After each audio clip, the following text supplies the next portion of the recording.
Boa tarde, quarto ano. Vamos lá para a correção do livro de ciências, página 91. Biocombustível. Os micro-organismos também são utilizados na fabricação de biocombustíveis. Os biocombustíveis são um tipo de combustível de origem biológica que utilizam na sua fabricação vegetais, como cana-de-açúcar, milho, mandioca, beterraba, entre outros. Os principais tipos de biocombustíveis atualmente utilizados são o etanol e o biodiesel.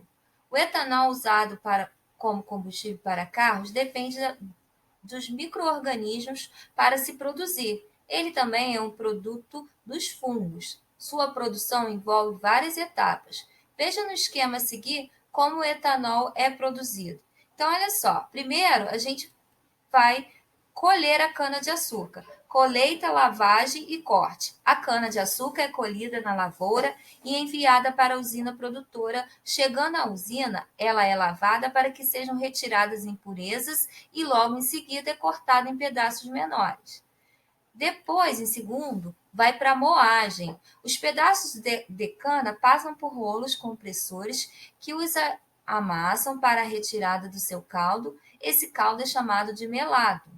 Terceiro, decantação. O melado é deixado em repouso em um tanque para que as impurezas que não saíram anteriormente se depositem no fundo do recipiente. Então, ali o melado fica parado e o restante das impurezas vão ficar no fundo.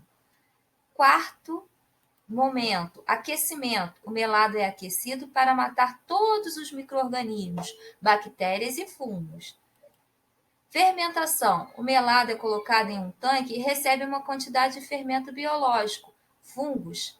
Eles alimentam-se do açúcar e transformam-no em etanol e gás carbônico. O líquido fermentado é chamado de vinhoto. Destilação. O vinhoto é aquecido, seus componentes líquidos passam para o estado de vapor e logo em seguida sofrem condensação, retornam para o estado líquido. Nessa etapa, o etanol e a água são separadas do vinhoto. E por último, tanque. No tanque fica armazenado o etanol, que será comercializado para postos de combustíveis e indústria. O etanol é um combustível até mais barato, sabe, pessoal? Por causa da produção. Ela é feita da cana-de-açúcar, né?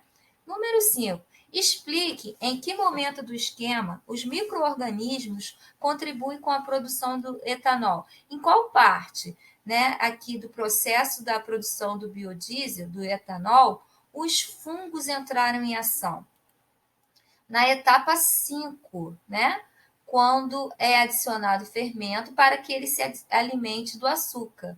Aqui, ó, fermentação. O melado é colocado em um tanque e recebe uma quantidade de fermento biológico. Os fungos, lembra daquele fermento que a tia falou que é bom para fazer o pão? Então, é o fermento biológico que é adicionado aqui nessa etapa, e aí os fungos vão entrar em ação, né? As bactérias vão se alimentar desse fermento, tá? Então, a resposta na etapa 5, quando é adicionado fermento para que ele se alimente do açúcar. Próxima página. Leia o texto e responda as questões. Cientistas desenvolvem enzimas que degradam plástico. Metade da produção anual brasileira de PET são aquelas garrafas, né, de refrigerante, estimada em 550 mil toneladas, não é reciclada e tem como destino os aterros, lixões e rios, gerando um sério problema ambiental para o país. No mundo, o quadro é ainda mais grave. Cerca de 8 milhões de toneladas de recipientes plásticos são lançados todos os anos nos oceanos. Descobertas recentes de um grupo internacional de cientistas, com a participação de especialistas da Unicamp, aqui de São Paulo, né, pôde contribuir para minimizar esse tipo de poluição, para diminuir. Os pesquisadores desenvolveram uma enzima denominada PETase, que degrada com eficiência o PET. O trabalho teve início após a descoberta por uma equipe japonesa, em 2016, de uma bactéria encontrada e batizada de Ideonella sacchariniensis. Ao analisar o organismo, os japoneses constataram que ele utilizava o PET, a garrafa plástica, como fonte de energia. Numa linguagem mais popular, a bactéria devorava o plástico em poucos dias, processo que a natureza levaria dezenas de anos para fazer.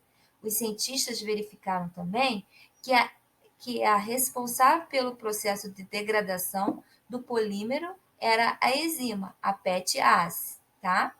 Letra A. O que os pesquisadores descobriram? Que a enzima de um tipo de bactéria pode degradar o PET, um tipo de plástico, né? Pode desmanchar, pode decompor o PET, tá? Que a enzima de um tipo de bactéria pode decompor o PET, a garrafa de plástico. Como essa descoberta pode afetar nossas vidas? Ela pode melhorar um ambiente degradado, né? Ela pode melhorar o ambiente degradando esse tipo de plástico que demoraria muito tempo para se decompor na natureza. Então, esse tipo de bactéria ela pode nos ajudar, né, a diminuir a poluição causada pelas essas garrafas plásticas, que se a gente deixasse na natureza, se a gente deixar na natureza, né, leva anos e anos para ser decomposta. Como as pessoas podem contribuir para dar um destino adequado ao PET? Então, olha só, o que a gente pode fazer na nossa casa para ajudar a não ter tanta poluição de garrafas PET? Buscar meios de dar ao PET, né? Buscar, a gente pode reciclar, achar uma outra utilidade para o PET. Buscar meios de dar ao PET, depois de utilizado, um destino que possibilite que ele seja reciclado ou degradado.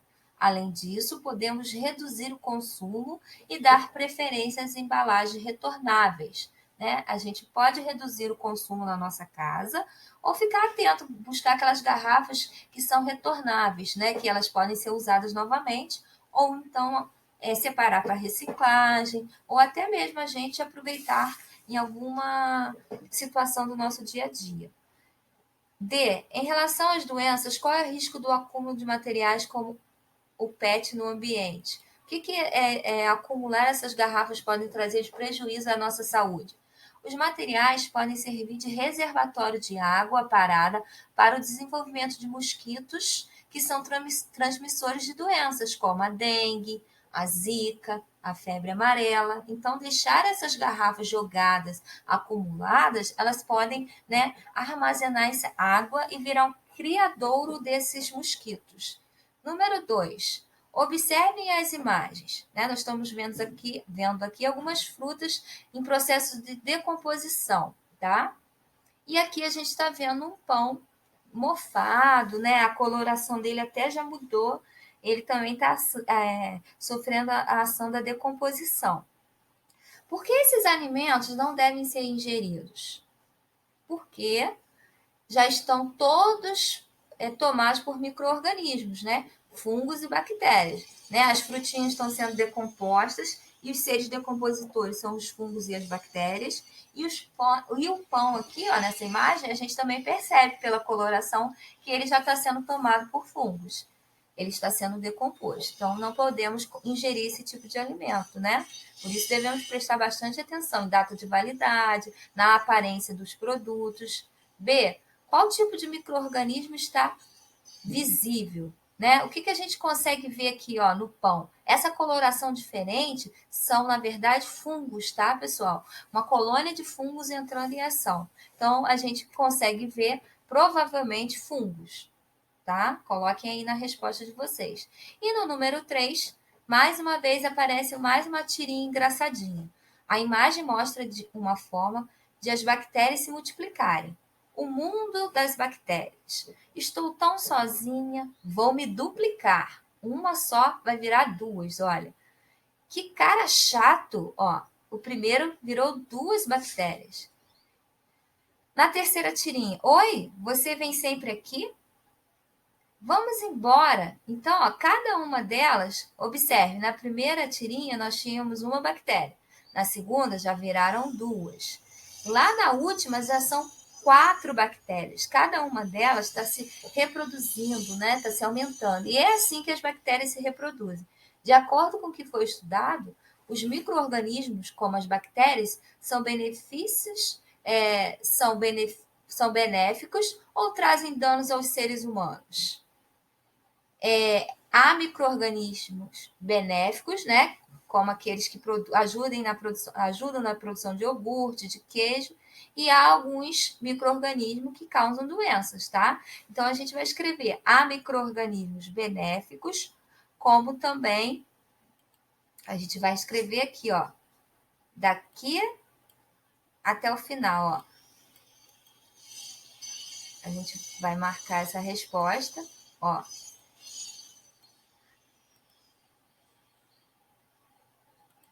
Há micro-organismos benéficos, como os que participam da produção de alimentos e da decomposição da matéria orgânica, e outros podem causar doença.